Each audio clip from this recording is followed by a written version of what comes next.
Triana, kan rencana kita minggu depan mau supervisi ya. Jadi sebelum supervisi saya ingin ada percakapan dulu sebentar mengenai rencana supervisi nanti di kelas seperti apa.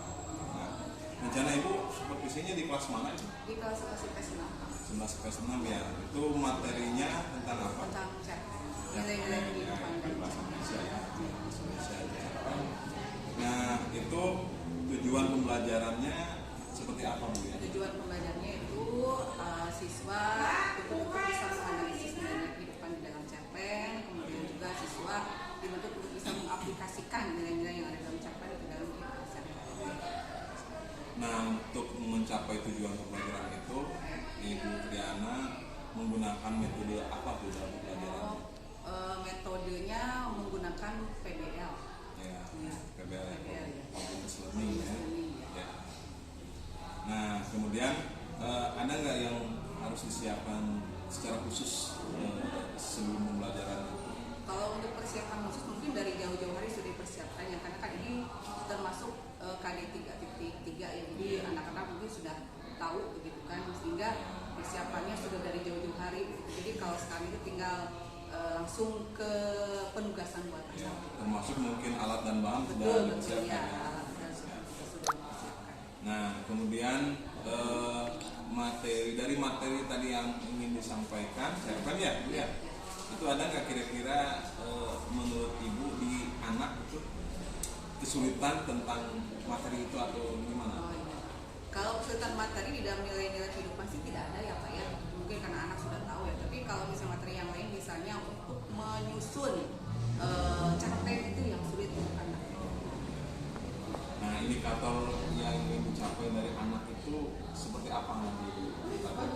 Ya misalnya kalau untuk SMP 3 ya, nah, anak itu bisa berpartisipasi di lingkungannya, bisa menguasai TPACK, kan? Nah, satu lagi Bu ya. Nah, sekarang kan dari diri Ibu sendiri nih, kompetensi yang ingin dikembangkan Ibu dalam diri sendiri ketika mengajar di pembelajaran ini seperti apa?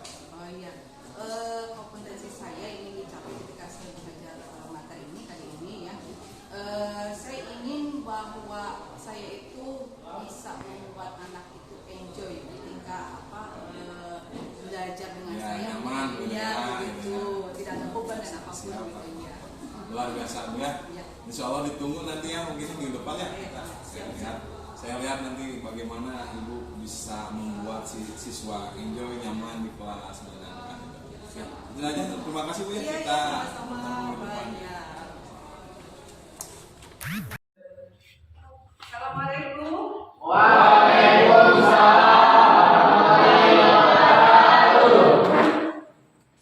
Gimana kabarnya hari ini anak-anak?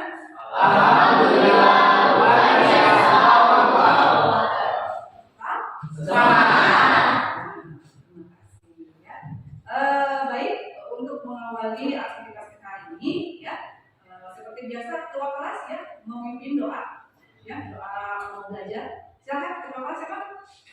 Oke. Sebelum memulai pembelajaran hari ini, alangkah baiknya baca doa terlebih dahulu. Baca doa dalam hati dimulai. Anika, Adia, Aupa, Aupa mana ya? Oh sakit. Ya, mudah-mudahan yang sakit hari ini ya bisa disembuhkan. Kemudian Azriel ada? Hadir ya. Fauzan? Hadir. Oke, alhamdulillah ya yang tidak hadir hari ini hanya satu orang. Ya, mudah-mudahan yang sakit disembuhkan. Bagi yang sekarang hadir ya, mudah-mudahan selalu sehat ya kan, selalu semangat. Ya.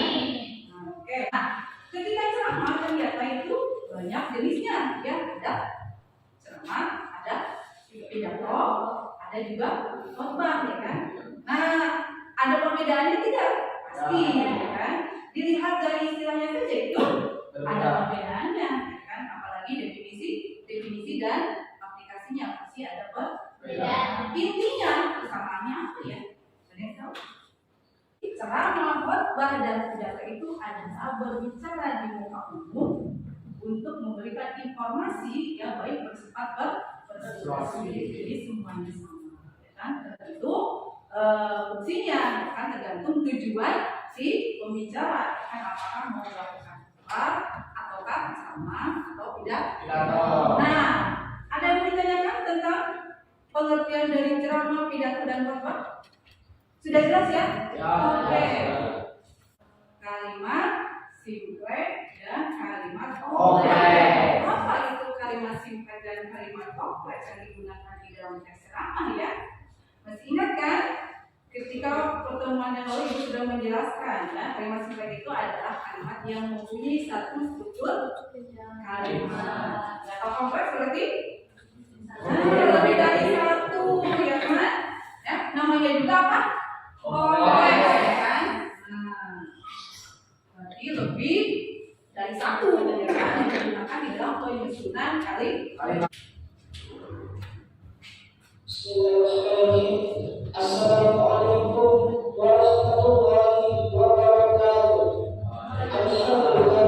Alhamdulillahirabbil alamin. Wassalatu wassalamu asyrafil anbiya'i wal mursalin wa ala alihi washabihi ajma'in. Yang terhormat kepada Imam Julian Adil dan Bijaksana dan teman-teman yang berbahagia. Pertama dan paling utama, mari Video ya, sangat semangat sekali ya ketika menyampaikan sebuah pidatonya ya. Mungkin kalian juga pasti akan terinspirasi kalau nanti Ibu memberikan tugas kalian lebih. Nah, dari apa yang sudah saya saksikan tadi di video ya, kira-kira ya itu termasuk ke dalam pidato, khotbah atau ceramah? Pidato. Kenapa pidato? Betul, karena bersifat umum bukan agama. Menjadikan karakter yang menambahkan karakter dan esensi yang mengembangkan kecerdasan kepribadian yang bertanggung jawab. Iya.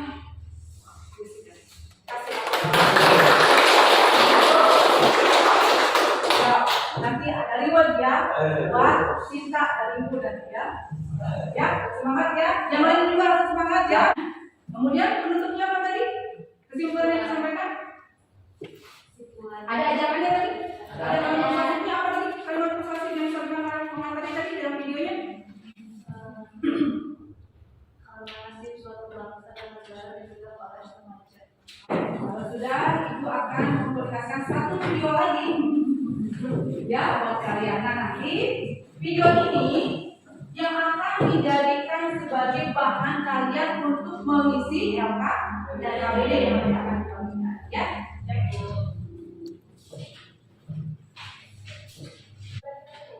Selamat sore dan salam sejahtera bagi kita semua.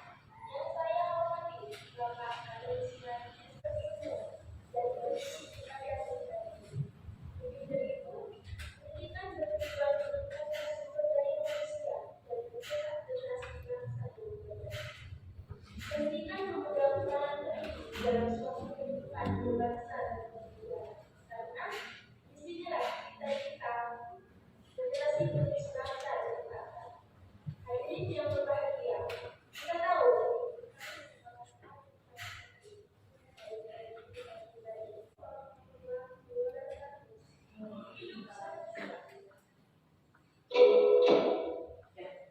Nah, kalian kan barusan sudah menyaksikan video ya, video tentang pidato yang judulnya adalah pentingnya pendidikan untuk masa depan. Sekarang Ibu akan memberikan KPD ya. Silakan kalian secara berkelompok mengerjakan KPD ini, kemudian nanti setiap kelompok mempresentasikannya ke depan ya, dan kelompok yang lain memberikan tanggapan dari apa yang disampaikan oleh kelompok ini di depan ya. Ini untuk kelompok satu ya. Ini kelompok dua dan ini kelompok tiga. Ya, silakan. Kalian isi KPD-nya dari mulai kelas, kelompok, kemudian baru kalian kerjakan ya petunjuk pengerjaannya sesuai dengan apa yang tertulis. Sebelumnya ada yang ditanyakan? Tidak ada. Sudah paham semuanya ya? Oke. Ibu kasih waktu 15 menit cukup ya untuk mendiskusikan atau mengerjakan KPD yang sudah dibagikan. Cukup 15 menit ya? Cukup. Silakan.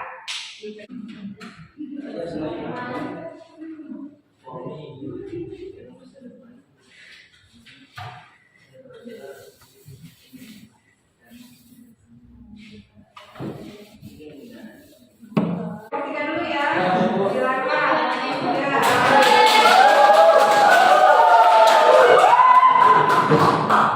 Siap. Silakan. Ya, Ada apa yang Novi ya? Assalamualaikum warahmatullahi wabarakatuh. Nama saya Sinta.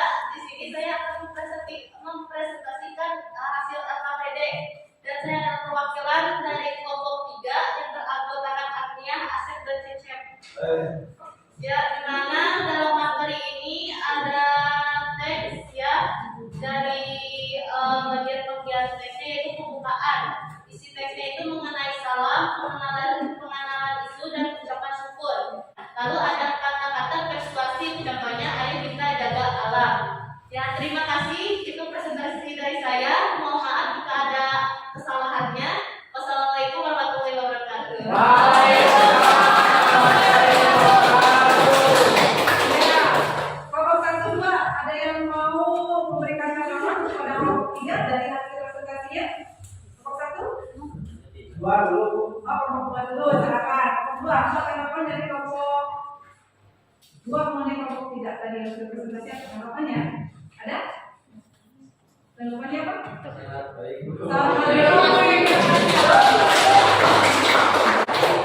Iya, kelompok 1 tanggapannya? Oh, mantap. Ya, sama ya. Oke. Oh, begitu? Ya. Sekarang kelompok yang sudah siap? Oke, silakan kelompok 1. Ada siapa? Tidak.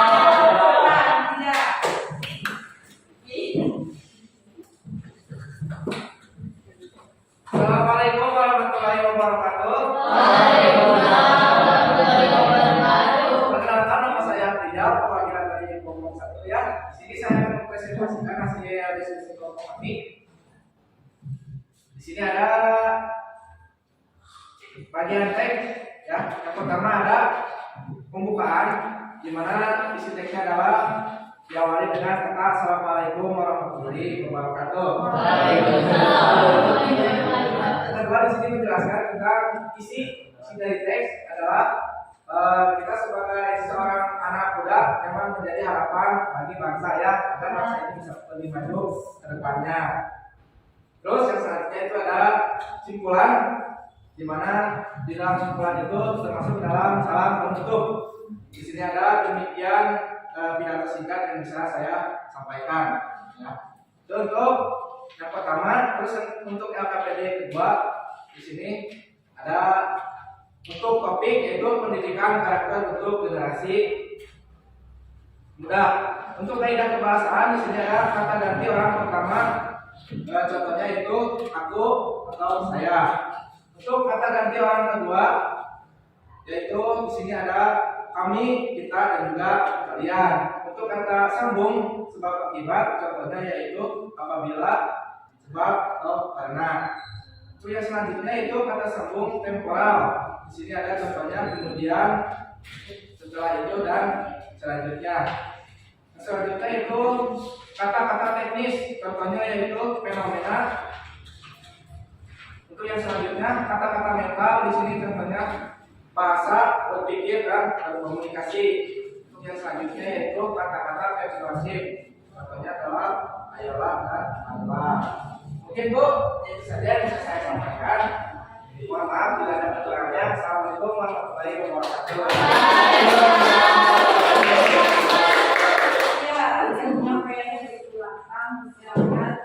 Oke, tanggapan dari kelompok 3. Dari ketiga kelompok yang presentasi, menurut kalian kelompok mana yang paling baik?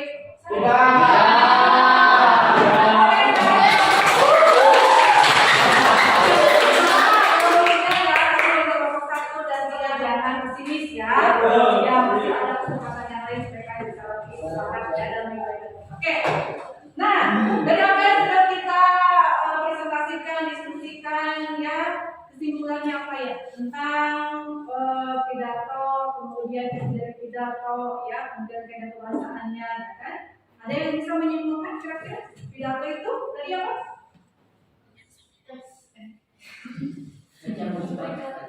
Ya,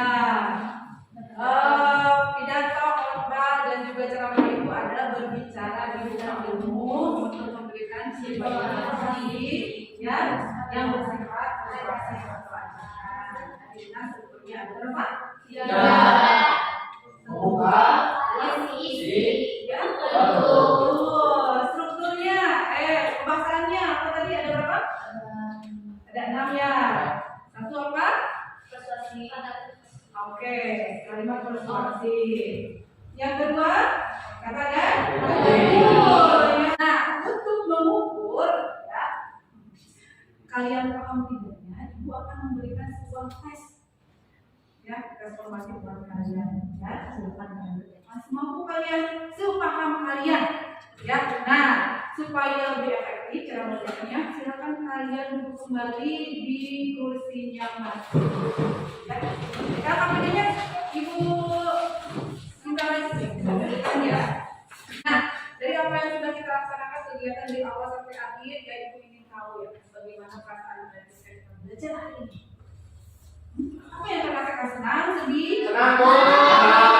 Ya, kenapa senang sekali kalian belajar hari ini? Dapat pengetahuan. Oh, dapat pengetahuan yang baru, baik ya. Selain itu ada lagi alasannya kenapa kalian senang hari ini belajar dengan Ibu? Mudah diserap, oke ya. Ada lagi yang lain? Mungkin itu punya 2 orang ya yang memberikan. Nah, yang lain apa sama? Pelajarannya seru, Bu. Oh, belajarnya seru ya. Belajarnya seru ya. Ada lagi yang lain? Selain yang tadi yang masa sama semuanya ya. Mungkin kan ya. Nah, next bagaimana? Asik. Oh, asik ya. Keren ya, asik ya. Nah, untuk pertemuan yang akan datang ya, kita akan belajar mengenai masih fakta ya. Cuma bedanya adalah kita belajar bagaimana cara membuat teks, khotbah, pidato. Ya, terserah kalian nanti kalian mau memilih yang mana kan di antara ketiga itu. Kan? Nah, baiklah, karena kita tadi dimulainya dengan berdoa, maka kita tutup pertemuan hari ini juga dengan doa. Silakan ketua kelas untuk memimpin doa untuk majlis ya. Sebelum mengakhiri pembelajaran hari ini, yang baiknya terlebih dahulu ajaran dimulai.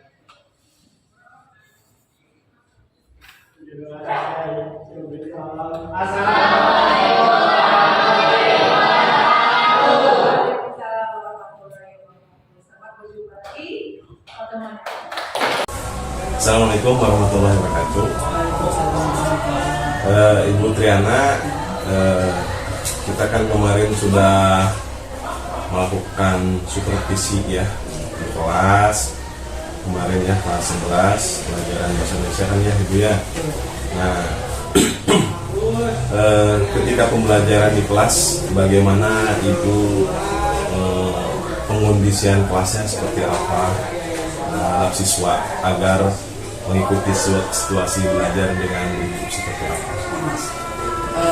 Pengkondisian siswa ya seperti biasa, mungkinnya pertama kita melakukan persepsi kepada anak, atau misalnya kita melakukan hal yang bisa membuat anak itu siap dengan apa yang akan kita sampaikan kepada anak, misalnya mengucapkan salam, doa, kemudian juga misalnya kita memberikan materi yang lalu, kemudian juga kita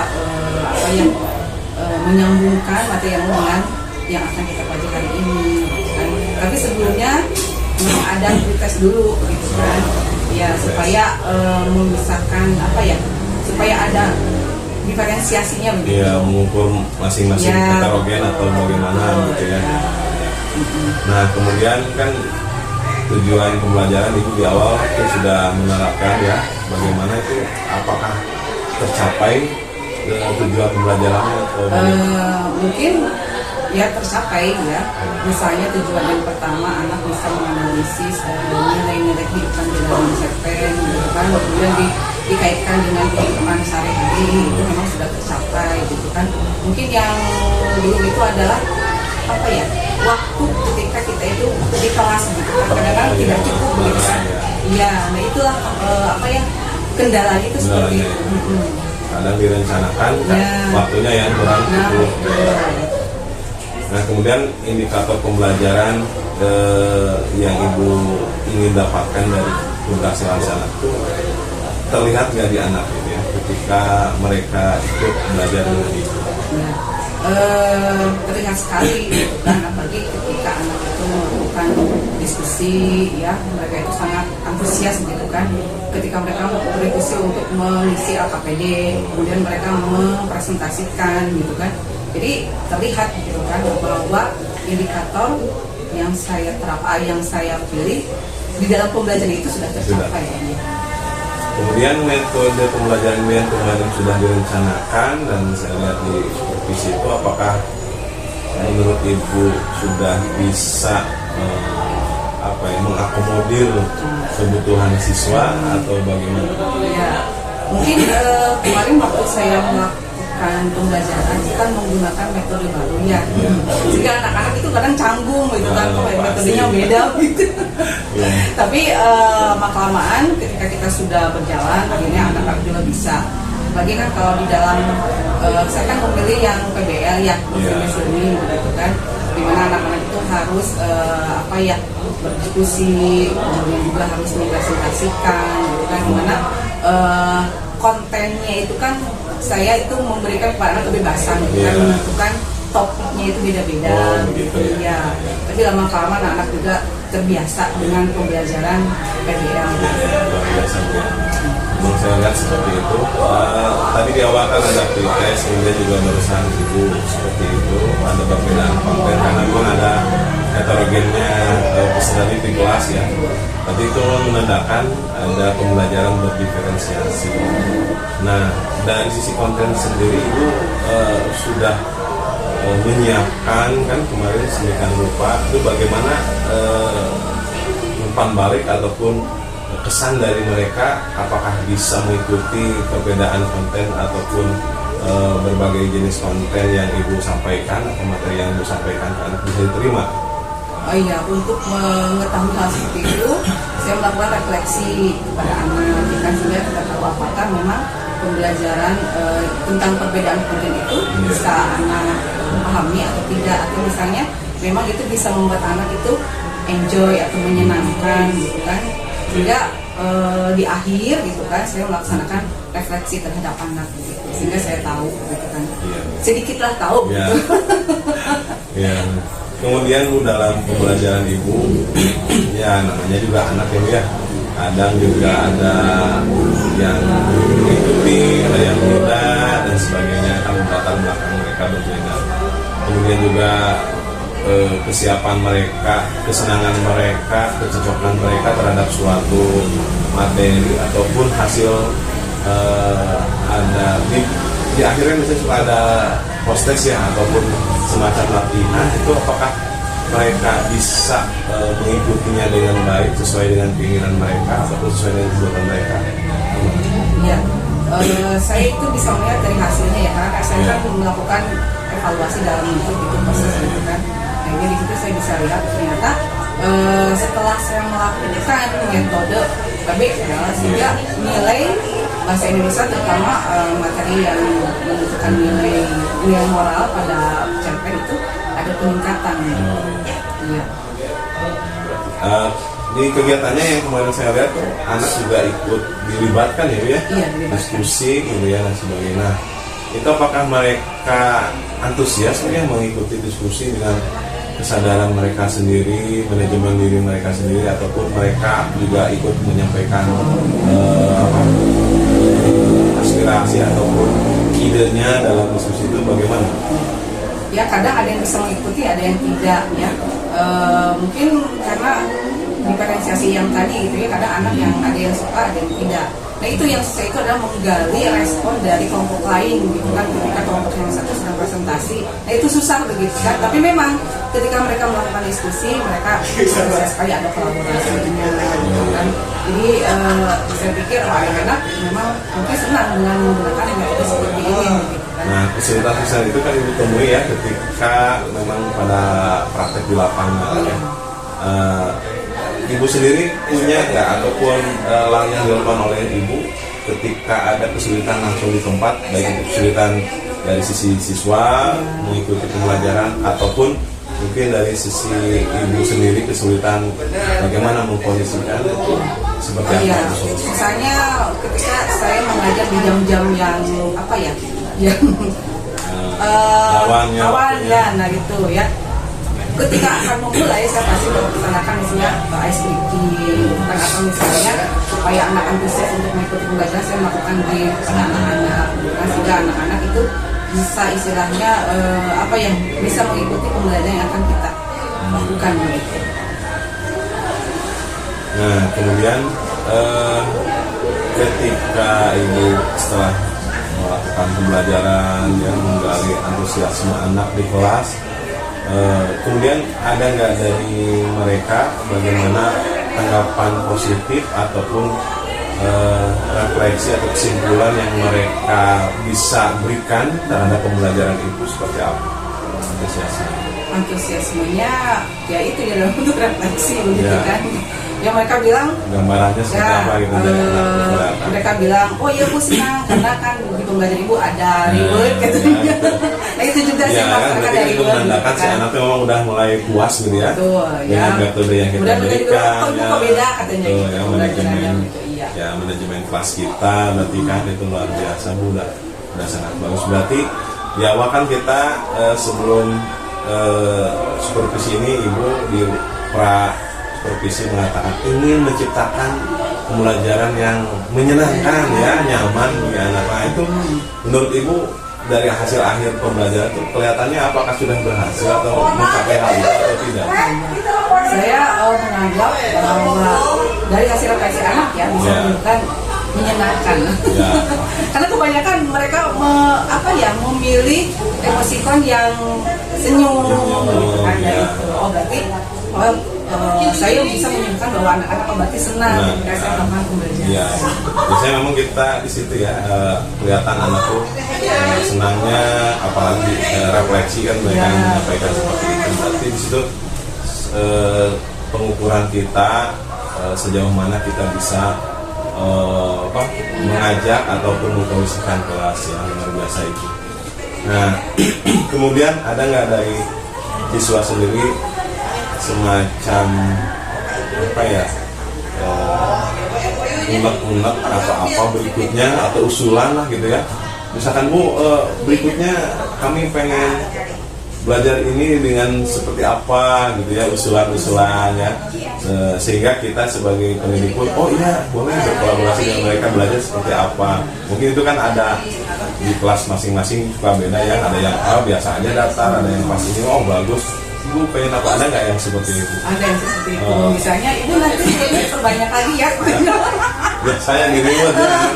Iya pasti di situ. Luar biasa. Kalau saya lihat dari pembahasan Ibu, penyampaian Ibu dan diskusi yang saya lakukan kemarin dengan Ibu, ini memang Ibu menyampaikan gagasan-gagasan baru di kelas. Terus terang secara pribadi pun saya juga mendapatkan pelajaran yang baik Bu ya, nanti ke anak seperti apa bersikap, termasuk juga reward ini sepertinya saya juga harus sering nih ya. Rewardnya bisa mungkin semacam ya aplaus ya kita ya gitu ya, ataupun yang lain itu tergantung anak. Mungkin itu saja Bu ya, terima kasih. Saya lihat ini sudah sangat bagus Bu ya, dan saya sendiri juga bisa melihat Ibu sudah bisa memberikan hasil yang maksimal, membuat kelas nyaman dan siswa terlihat menyenangkan seperti yang digambarkan di awal direncanakan. Kelas yang menyenangkan seperti apa, ternyata alhamdulillah kelihatannya memang kelas sudah kondusif dan menyenangkan. Terima kasih Bu ya pertemuan hari ini ya. Insya Allah nanti kalau ada kesulitan ataupun apalah untuk obrolan kita untuk masa yang akan datang tentang pengembangan siswa ya, kita mungkin bisa ngobrol lagi ya. Terima kasih Bu ya.